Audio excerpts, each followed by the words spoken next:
Indonesia ancam hancurkan seluruh wilayah Australia jika kembali ganggu Indonesia. For many, many years.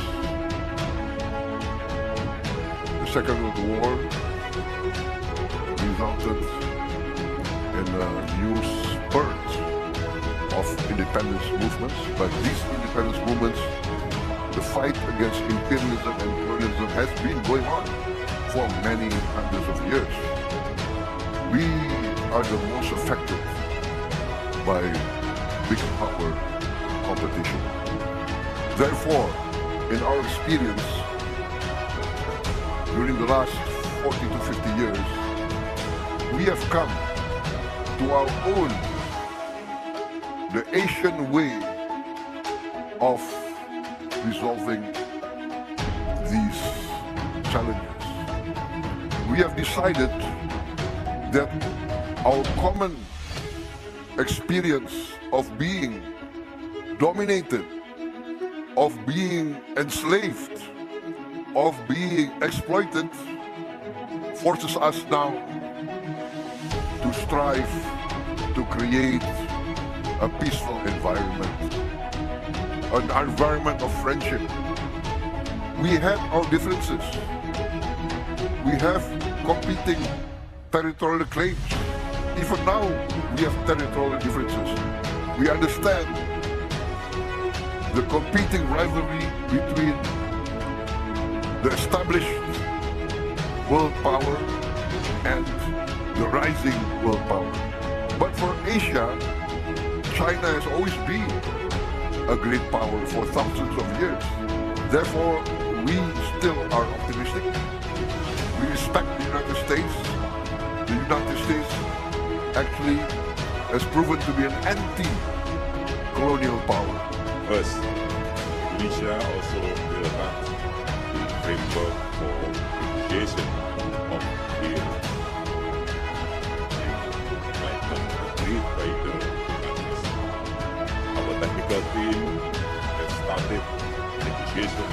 We encourage the negotiation to speedily achieve concrete result. Second, we also agreed to extend the bilateral liquidity management arrangement or LIFO agreement.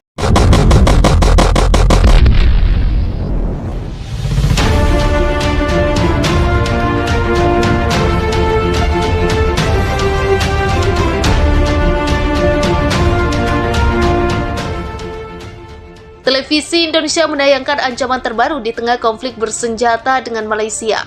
Dalam sebuah program yang tayang awal pekan ini, pembawa acara memperingatkan bahwa Indonesia dapat menghancurkan seluruh wilayah Australia hanya dengan 2 rudal.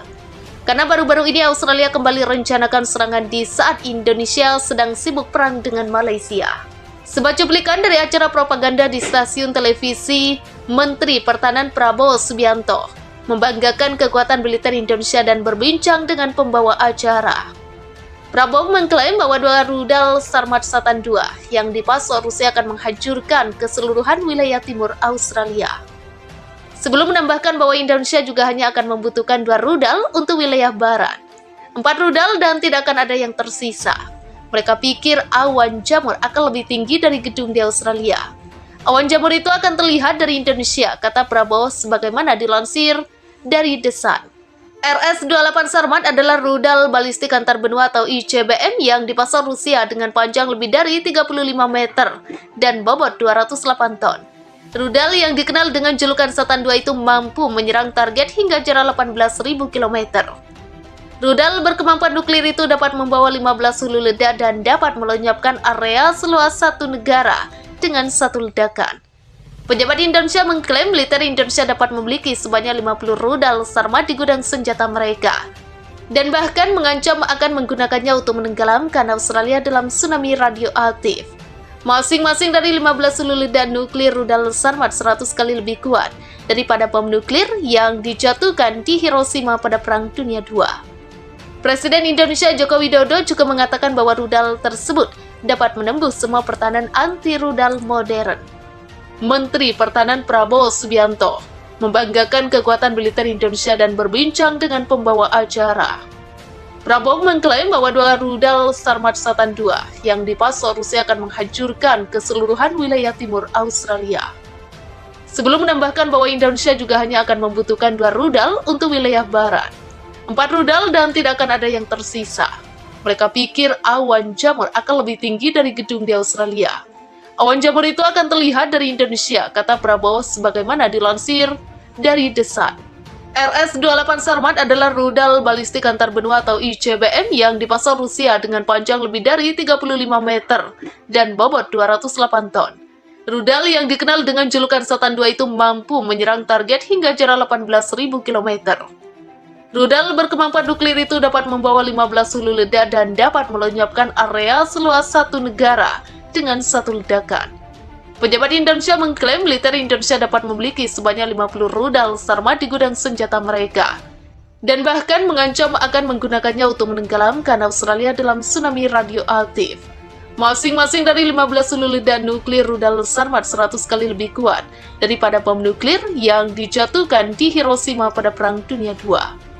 Presiden Indonesia Joko Widodo juga mengatakan bahwa rudal tersebut dapat menembus semua pertahanan anti-rudal modern. Serangan yang digencarkan oleh Indonesia terhadap Malaysia masih terus berlanjut. Gelombang ledakan baru dilaporkan terjadi di beberapa kota di Malaysia. Sehari setelah Indonesia melancarkan serangan pesawat tak berawak di beberapa kota di Malaysia. Pasukan Indonesia bahkan melakukan serangan udara ke fasilitas energi Malaysia pada hari Kamis. Hal ini menyebabkan adanya beberapa ledakan di daerah utara Malaysia. Malaysia mengeluarkan update terkini di mana mereka mengklaim bahwa terdapat sebanyak 34 bangunan perumahan dan 7 fasilitas infrastruktur sipil rusak. Kemudian terdapat pula setidaknya 3 orang tewas dan 14 warga sipil yang terluka akibat penembakan yang dilakukan oleh angkatan bersenjata di beberapa daerah yang diklaim telah diambil alih oleh Indonesia. Sabah menjadi salah satu dari 4 wilayah kependudukan Malaysia yang telah diklaim oleh Indonesia. Pada hari Rabu, serangan Indonesia menewaskan 4 orang dan menyebabkan putusnya aliran listrik dalam serangkaian serangan pesawat tak berawak di ibu kota. Perdana Menteri Malaysia Anwar Ibrahim mengatakan bahwa Indonesia melancarkan 5 serangan di kota-kota Malaysia. Selain itu, terdapat pula serangan terhadap fasilitas energi di Malaysia Tengah yang mematikan aliran listrik ke ratusan kota dan desa. Inggris telah setuju untuk membuat misi untuk melatih 15.000 tentara Ukraina.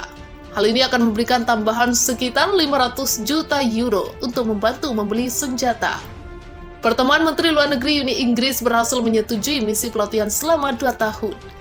Indonesia menyatakan artileri miliknya telah menyerang beberapa posisi dan benteng Malaysia pada Kamis. Kementerian Pertahanan Indonesia mengklaim serangan yang berlangsung pada Kamis pagi waktu setempat itu menewaskan lebih dari 1.200 pasukan Malaysia. Angkatan Bersenjata Indonesia melanjutkan operasi militer khusus di Tanjung Batu yang diklaim sebagai perbatasan Indonesia dan Malaysia, kata Kementerian Pertahanan Indonesia dalam sebuah pernyataan pada Kamis seperti dikutip Reuters. Lebih dari 100 nasionalis Malaysia dan 61 unit senjata dan peralatan militer dihancurkan. Indonesia menambahkan rudalnya juga menghancurkan peralatan penerbangan di wilayah tersebut. Indonesia menyerang Malaysia pada kemarin lalu dalam misi operasi khusus untuk menurunkan kemampuan militer negara tetangganya itu. Indonesia menyebut operasi itu untuk membasmi orang-orang nasionalis berbahaya. Barat beraksi keras dengan memberlakukan sanksi ekonomi dan mengasingkan Indonesia dari forum internasional. Sejak pekan lalu, Indonesia telah memfokuskan kembali serangan daratnya di wilayah Malaysia sambil meluncurkan serangan jarak jauh ke target lain termasuk pangkalan militer Malaysia. Manuver terbaru ini didorong kembali oleh perlawanan Malaysia di utara. Presiden Indonesia Joko Widodo disebut-sebut telah menargetkan tanggal 16 sebagai hari kemenangan atas wilayah Malaysia.